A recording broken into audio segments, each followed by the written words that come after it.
Okay, let's get down to business. There's a quiz on Friday. I'm sorry, I'm gonna have to clear my throat fairly often because my voice still hasn't come back completely, but business is business and we can't delay this any further. So, we're gonna talk about the rest of the 16th century. Chapter 3 in the textbook covers this material, and read what you can before you see this video, and then look it over again after I point out to some of the major things I want you to remember. We already talked about Henry VII, Henry VIII, and the differences between Catholic and Protestant religion, okay?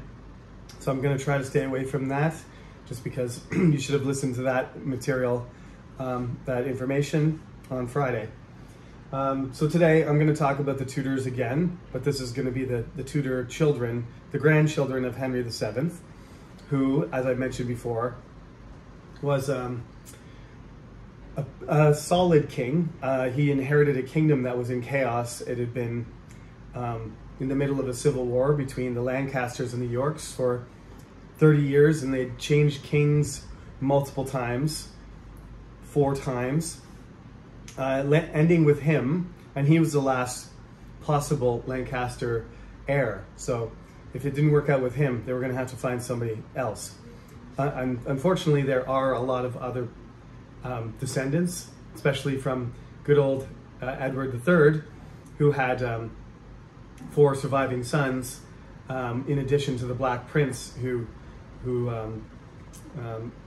his son, Richard II, inherited the kingdom. So you go through a few generations from 5 men, and you end up with like 100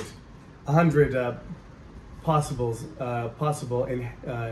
relatives that could inherit the throne. But we'll stay away from that. But it's something that Henry VIII was always a little bit paranoid about. Henry VII, his father too, sometimes people would dress somebody up as a Yorkist and say that, oh, this was Edward York, the kid from the tower that Richard III supposedly killed. And these imposters made him insecure about the possibility of a rebellion. And periodically, there were rebellions against all of these monarchs. People did revolt, and it's partly, there's some issues that caused those things, but we'll get into that a little bit later. I explained to you that Henry VIII was a quite selfish person. He was tyrannical, and he executed anybody who didn't go along with his orders. One of the tragic victims of his attitude and his unwillingness to compromise or do anything except for insist what he wanted to do himself, sort of tyrannical or dictatorial behavior, is Thomas More. He's over here. I wrote him over there. Thomas More was a Catholic, just like everybody was. He was the Lord Chancellor, and he was a friend of Henry VIII when he was younger. He was a very devout Catholic. He believed strongly in the Catholic Church and in the importance of the Bible and the teaching of the Bible and the rituals of the Catholic Church. So when Henry decided to divorce Queen Catherine of Aragon, and furthermore, he didn't agree with that. He didn't think it should be permitted. If the Catholic Church didn't allow it, then it shouldn't be allowed. But furthermore, when in 1534 he passed the Act of Supremacy, making the Church of England, allowing him to divorce her and confiscate the wealth of the church and the political power as well, there was basically a choice of giving up being Catholic and promising to the king, taking an oath that I'm loyal to the king, not loyal to Catholicism or the Pope or to my religion. My number one loyalty is to the king. If you refuse to make that promise, that oath of allegiance to Henry VIII, you weren't allowed to occupy any position, and if you were an important person, they would try you. You'd have a trial. to see if you were loyal. And basically, if you didn't make the promise, they considered you not loyal. Thomas More was a lawyer, so when they did the trial, he actually defended himself expertly, and the king's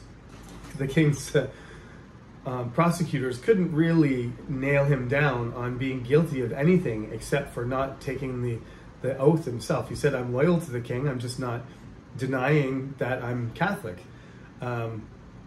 But in the end, it was just a mock trial anyway. So he went to the Tower and he was executed. He became one of the first martyrs because he wrote Utopia in Latin first, and then in English, and it was distributed across countries and read by intellectuals and people in church alike. And it was Utopia was originally an allegory. If you read the book, I know everybody thinks of Utopia as, in the story or movie sense, it's a place that's perfect or an ideal place to live.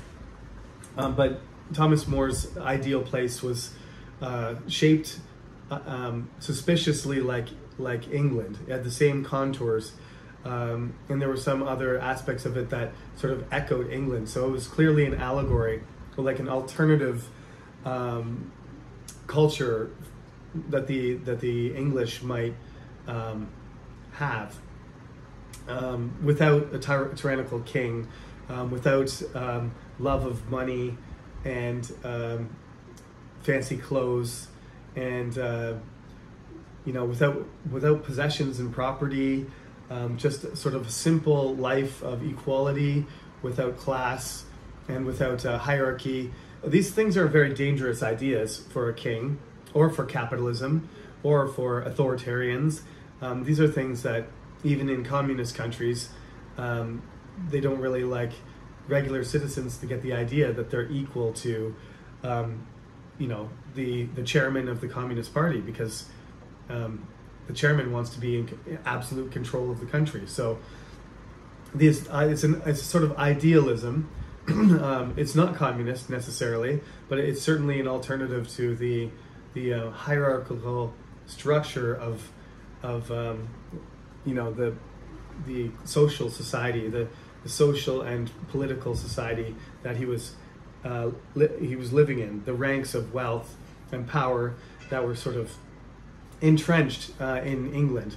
You can see, as I said, that these ranks and classes are starting to become less fixed, and they're starting to be able to be movement. But the English are always somewhat reticent, and they are essentially conservative, so they don't want too much imbalance. They still believe that order is necessary, and that if you break the chain of being completely, that what will result is chaos, right?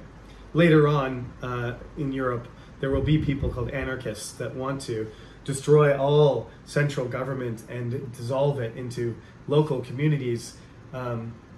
Not really complete chaos, but to not have any central authority or dictator or government controlling your life from far away. And this never actually achieves anything in any meaningful way, in any significant state. But these are the things that leaders are concerned about. Whether they're good leaders or bad, they're concerned about their authority being undermined by these ideas. So Henry VIII wasn't a big fan of Utopia, and once Thomas More was clearly not going to give in and take the oath allegiance to him, it was inevitable that he would become one of those people who were executed. He was not the only one. By the time Henry VIII dies, there are hundreds of people who have crossed Henry VIII one way or another, and they get executed or they get jailed, and sometimes they die in jail, which I think that amounts to the same thing. So Henry does himself pass away. He makes it halfway through the century. We won't worry about the dates too much. And he has 3 children, as you know. The firstborn one is a woman, and she was born from Catherine of Aragon, and she is pretty much ignored, especially since she gets disqualified when Elizabeth is born, because Anne becomes the queen, and Catherine is disqualified as she's divorced, so her daughter is disqualified. So Elizabeth becomes the heir. But then when Edward is born from his third wife, Jane Grey, and Anne Boleyn is executed, of course, by Henry for cheating on him, then Elizabeth is disqualified, and Edward becomes first to the throne. Okay, so this makes things complicated. Originally, Mary is the heir, then Elizabeth, then Edward. Then Edward's going to die, but the order has changed because Anne had her head cut off, right? So then it's Mary, and then it's Elizabeth. So Elizabeth ends up being third, even though she's the second born. And at one point, she is the first. She is direct in line when she's born. But that right is taken away from her twice and then given back to her. So she is a very lucky girl in a sense. But this is soap opera material. I saw some students laughing at how complicated this is.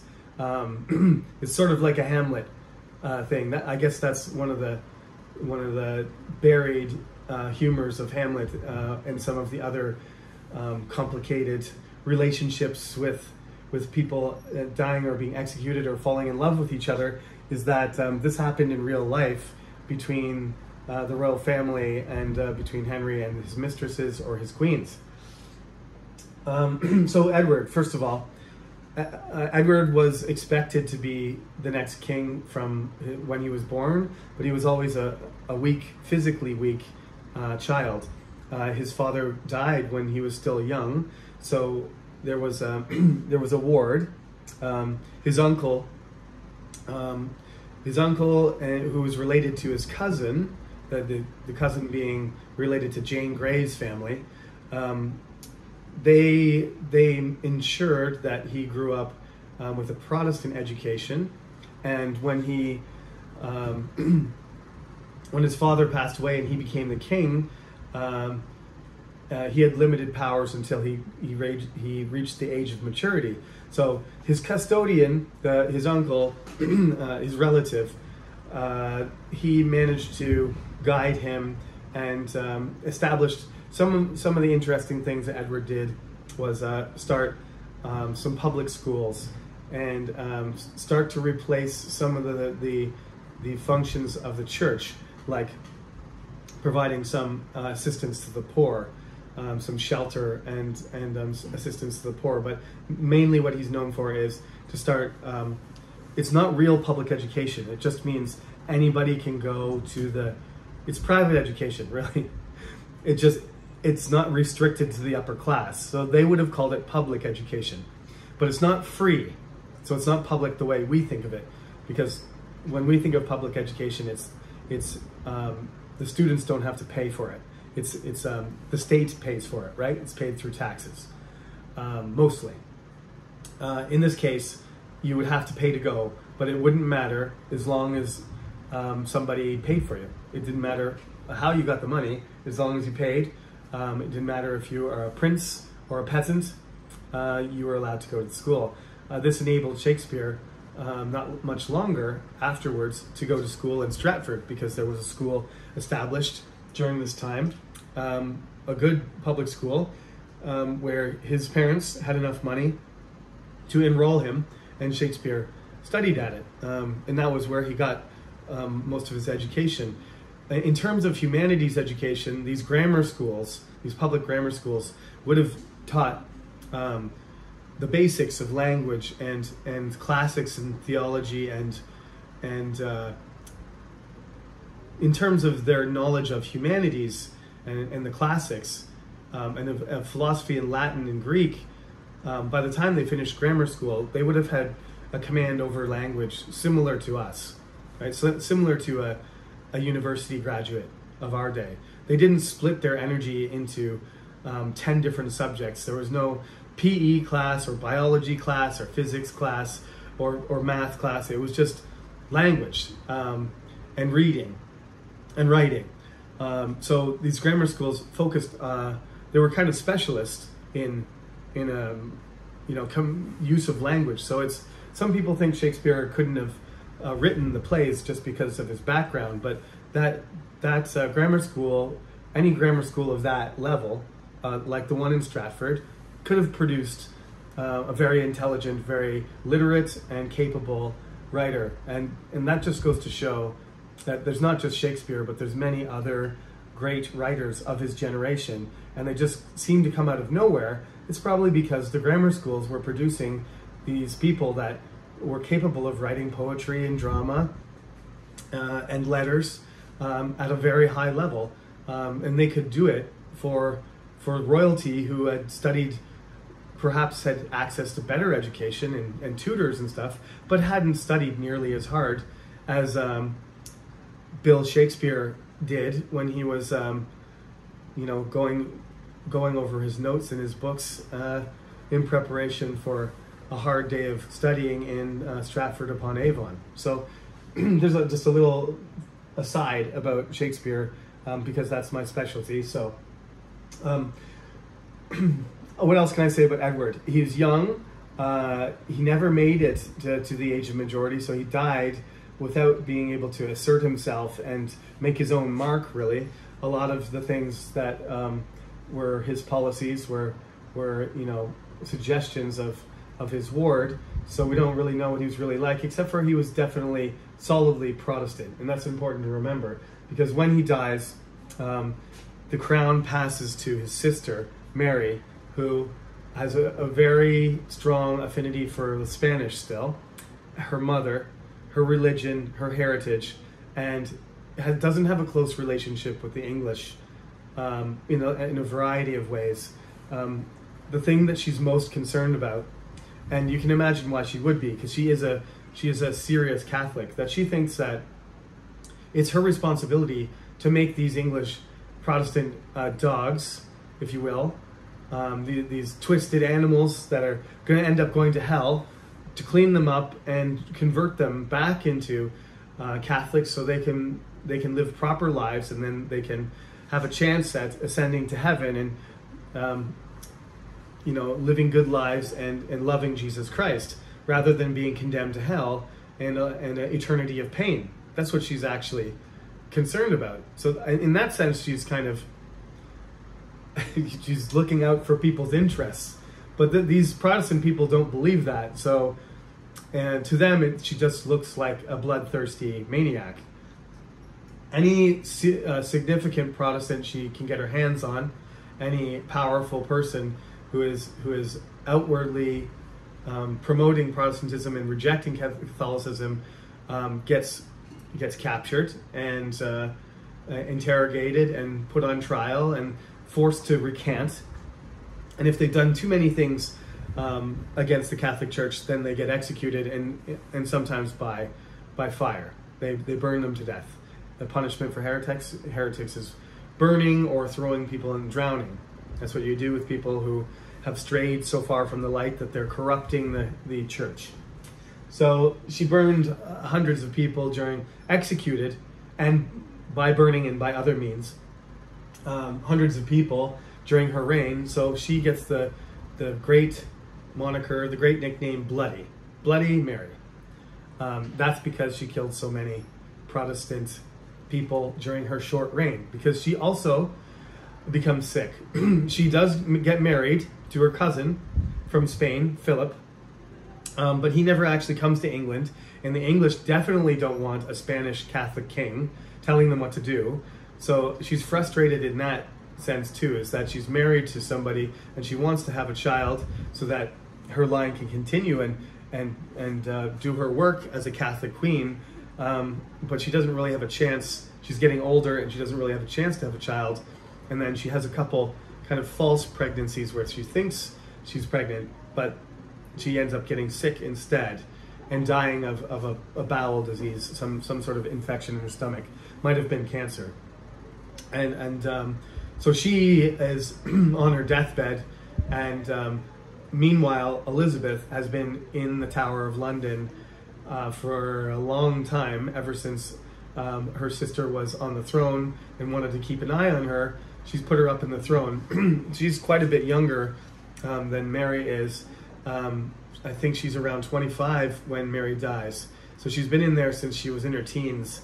and she's been harassed by various court officials and nobles, thinking that if they can persuade the princess to marry them, that they might have a chance of becoming the next king, which turns out to be true. But Queen Elizabeth is not interested in that. And despite the fact that she's kind of in a prison and vulnerable, she's somehow able to persuade them to leave her alone through her letters and through her connections with the guards, and through her, I guess she must have been a master manipulator of some sort, but I'm not saying she enchanted them or charmed them to go away or anything.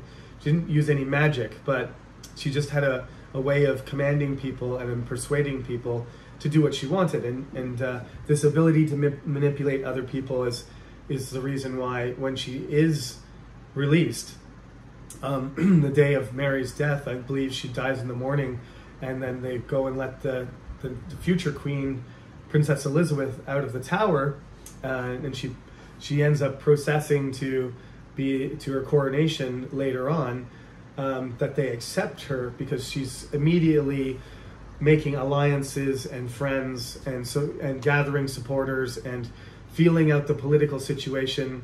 Very intelligent. She must have spent a lot of time studying while she was in the tower. She also, just like her father, was fluent in 4 languages: Latin, Greek, and French and English. Of course, Mary and Edward, they were all very intelligent, multilingual, well-read.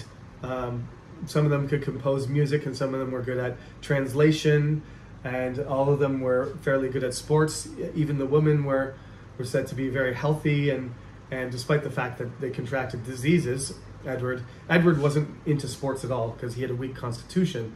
But Mary and Elizabeth were, healthy, attractive-looking people. Mary less so than Elizabeth. Elizabeth did use a lot of makeup, though, and which is fairly well known. She used to sort of make her face as white as possible, and her hair was bright red, and do it up in a lot of fancy arrangements with jewelry and gowns, and the pageantry and the sight of the Queen as she came through your village, your town, or the city of London was enough to impress a lot of people. So what we ended up with over this change of kings and queens within the same family, which is the part of the dysfunctional part, is everybody in the family has a different version of the same religion, so that they all can't get along. Henry, Catholic, okay? Catholic, but he becomes Protestant, but not really. He makes the country Protestant, but he's still Catholic. When he dies, he wants them to say prayers for him. He wants all the ceremonies. He wants the last rites and everything. He wants everything done the way the Catholic Church is doing it, except I'm not admitting that the Pope is more powerful than me. That's the only thing. You can't really do that. You can't really just change one thing that you don't like and then create a new religion based on that. So it didn't work. But he's basically still Catholic. Henry, Catholic. Edward, Protestant, solidly. So he's not doing any of that stuff. Mary, definitely Catholic, more Catholic than Henry. As Catholic as you can be. Dies being Catholic. Elizabeth comes out, she's Protestant. She's very careful not to say anything about being Protestant while Mary is alive, but as soon as she comes out, she's like, yes, I'm Protestant. Although there's certain aspects about the Catholic Church she likes, like she doesn't get rid of the bishops, because famously King James will say, when he becomes king after her, no bishops, no king. Because the lords and the bishops and the dukes and the archbishops and the cardinals and the earls, these are all the people that support the king. If you don't have them, you can't have a king. You don't have the bishops, you can't have the king at the top of the religion or the pope without the cardinals and the archbishops. That's how the system works. You can't have a general and have no officers with no colonels, right? This doesn't work. The military structure doesn't work if you don't have people that you can command. So the bishops stay. So Anglican, I put there, Edward allows the bishops to stay too, because they're part of the supporting ranks of upper class people that support the regime, that make it possible to be a king. So they can't very well get rid of them anyway. So important things about Elizabeth. One of the things that this family has a big problem with is money. And it's Henry's fault, because you would think they'd have lots of money because he confiscated all that money from the church. And the church was really rich for hundreds of years. But Henry somehow spent all of it. He had about 100 castles. I guess they're more like palaces, because they weren't really for hunting lodges, sort of mansions and palaces and country houses. He had 100 of these things. To cook and clean them and pay servants and eat, and to decorate them and to build them and to own the land. That was a huge amount of money. He had multiple wars, which some of them he won, some of them he lost. He lost the ones in France. He won against the Scots, fought against the Scottish. But the net amount that wars resulted in was negative. So he lost money from his war efforts. And in the end, he would pass on this chronic finance problem, this debt that he'd accumulated, to his children, and they would be unable to solve it, because it's not easy to ask the country for tax money when they know very well that you've got tons of wealth and money, and that you've sold it away, frittered it away, sold it away in order to fund your own, projects, war,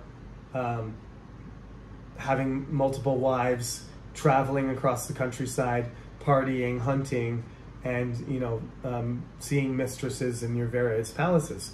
They're not going to be very likely to contribute more money after that's where they know the money's going to. That's where it went. So it was difficult, and just having a short reign, not having the opportunity to stabilize the country and make an impression and push the people in a direction or develop anything before passing away. So Elizabeth had a lot of work to do. She came up with some strategies to do that, and she changed the culture of the court somewhat.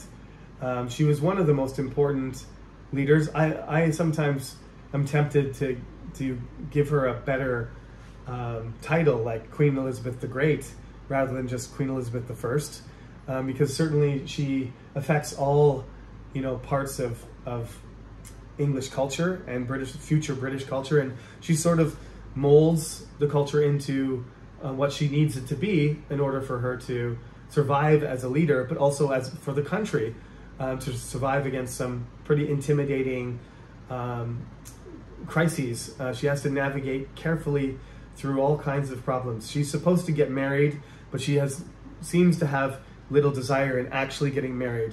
Is that because she was harassed or possibly physically or sexually abused when she was young? That's just speculation, nobody knows. But whenever she seems to have relationships with people, it seems to be more like just for pleasure or for political reasons, to make the person do what she wants, or more pliable to suggestion. Maybe there's a little bit of genuine affection there, but no real intention to get married and possibly share her authority with a partner. So she ends up becoming the Virgin Queen. She never marries. That's one of her distinctive characteristics there, and she sees that as one of the ways that she can maintain her power, and that this is one of the essential parts of her policy.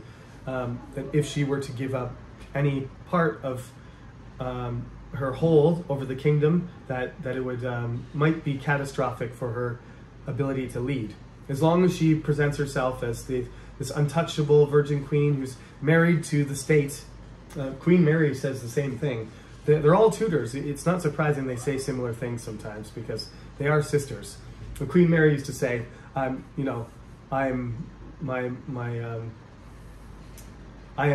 bonded to the state, or Mary would say I'm the mother of the state, and Elizabeth, being a little bit younger and better looking, to say I'm married to the state. But in any case, I'm so devoted to the state that I'm not even going to get married. I'm just going to devote everything I have to the people and my body and my mind will be totally focused on the Kingdom of England. So you can trust me.